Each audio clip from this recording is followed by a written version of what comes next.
Let's review the auction. There are three components to the auction: price, which advertises opportunity; time, which regulates all advertised opportunity; and volume, which measures the success or failure of the advertised opportunities.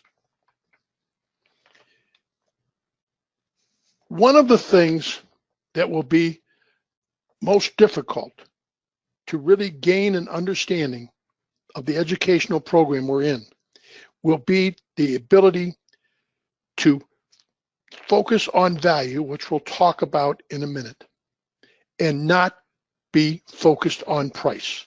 Remember, price is simply an advertising mechanism. We said earlier that the market operates by a continuous two-way auction process. Most of you are familiar with either an art auction, a farm auction, or something of that nature. Let's just review an art auction. The auctioneer comes out, and let's say he's got a piece of art and he wants to get the bidding started at $100,000. He says, who will give $100,000, etc. If no one lifts the bid at $100,000, he will then drop the price to say 97.5, 96, and maybe he drops it all the way down to 95. At 95,000, the auction gets underway. Now, what happens in most cases is the auction, from the time it gets started, starts to pick up steam. You'll hear, I have 97, I have 97.5, I have 98 of it, 99, I have 100, I have 101. So the auction now has moved back through the initial 100,000 that he couldn't get anybody to lift the bid for to start with. There's a certain psychological thing that takes place once an auction gets underway. It seems like nobody really wants to be first, but once the auction gets underway, everybody wants a part of it. And this is really how prices are distributed, or the bids and offers are distributed on the stock and futures exchanges. You know, sometimes it's open, it used to be open outcry, now it's electronic, but it's the same thing. So in this case, the art auction, it goes from low to high. Now, two things can happen once the auction gets underway. In most cases, as the auction starts, prices start to go higher, you will hear the auctioneer begin to put fillers into the process.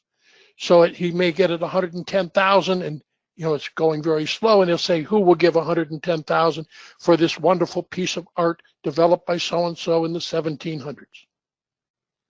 And so when you hear the fillers being put in, then you know that it's late in the auction process. It may not be over, but it's getting late. Now, another thing may happen. As the auction gets underway at 95,000, as it gets above the 110,000, instead of the auctioneer putting filler in, you may hear him say new bidder. When he says new bidder, that means that higher prices are actually bringing in more activity, not cutting it off. This is something that you will see quite often in the stock and futures market. It happens when, say, the prices pass some kind of technical level or some breakout from a balance area or previous monthly highs or lows, etc. And you will see this market accelerate. Now, in the art auction, we go from low to high. In the stock and futures markets, we go from low to high, and then we go from high to low. The same process as the market is going lower is what took place as the market's going higher. Within each auction, there will be some information conveyed. That's what an auction is about. The profile, the market profile, is the device we use, or the tool we use, to record the market's continuous two-way auction process. Once we have a profile, it gives us a visual representation of the market.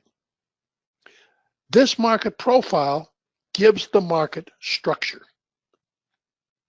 Reading and interpreting that structure is one of the elements that gives us an edge. You will very often hear that a trader without an edge is a trader that will not be successful. Recalling back when we first started talking about Stoudemire and the development of the market profile, one of the things that he discovered, we said he was a major in statistics at Stanford University. Being a major in statistics, he was very familiar with distribution curves. And he knew that a distribution curve requires a constant on the horizontal axis and a variable on the vertical axis. His observation was that you could make time the constant. The time between 6:30 and 7 is the same as the time between 7 and 7:30.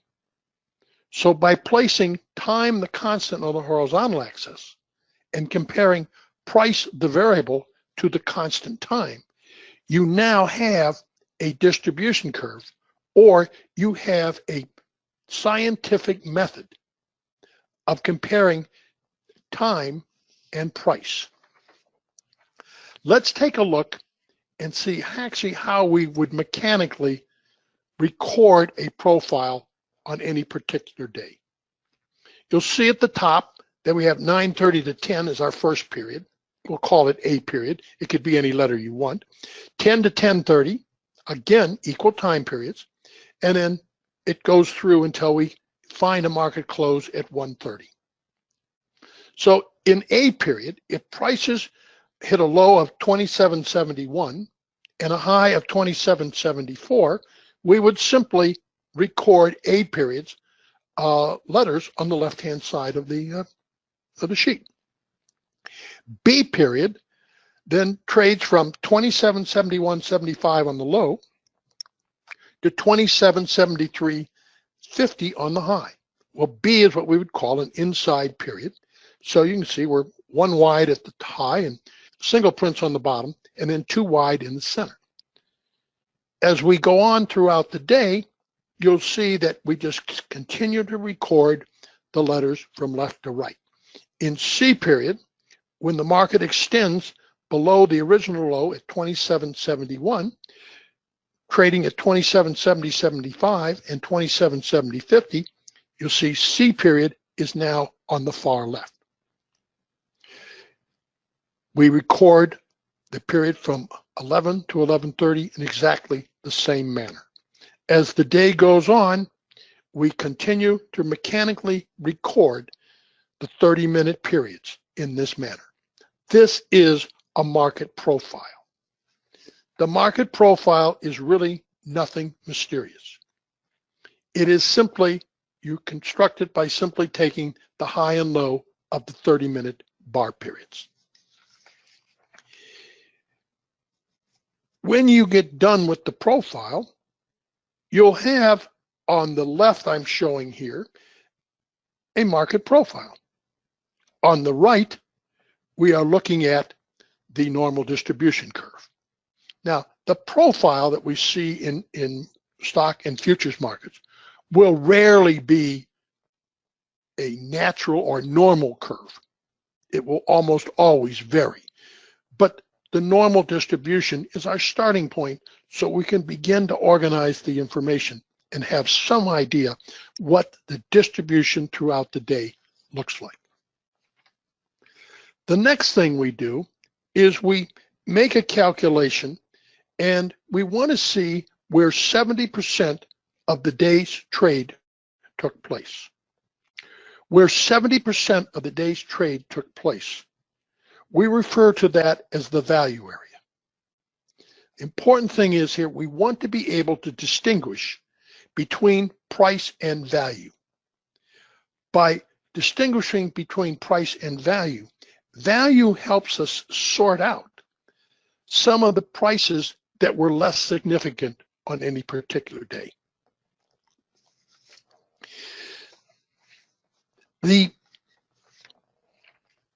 profile, as I mentioned earlier, is nothing more than constructing daily bars in just a different manner. On the left, you see the high and low of the daily 30-minute bars.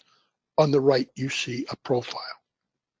You notice now that it's not a normal or distribution curve, and it will normally vary as we go out throughout the session. The most difficult thing for traders beginning to employ this methodology is to constantly be able to distinguish between price and value. Most traders get caught up chasing and trading price.